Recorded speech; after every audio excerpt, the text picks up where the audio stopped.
Вот результат покраски кухни, фасадов эпоксидной краской.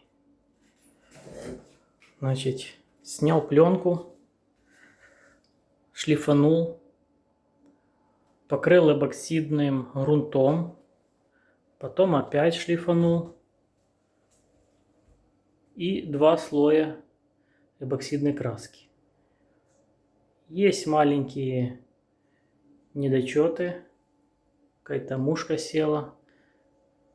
Чтобы довести до идеала, можно подкрасить местами и 3-й слой, там где необходимо. Но в целом 2 слоя вот так вот выглядит.